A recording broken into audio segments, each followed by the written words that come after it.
Hi, you installed my app or need a YouTube API key for something else? I show you how in less than 1 minute.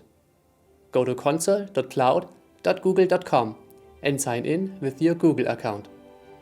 First, you must create a project by going to Select a project and then New project. Give it a suitable name and click Create. A notification pops up where you can select the project you just created. Search for Explore and Enable APIs within the Getting Started card. Then click on Enable APIs and Services, enter YouTube into the search box, select YouTube Data API version 3 and enable it. Now you can create the credentials. Choose the Just Enable YouTube Data API version 3, select Public Data, hit Next, and there is your API key, which can be used in my app or any other project you want.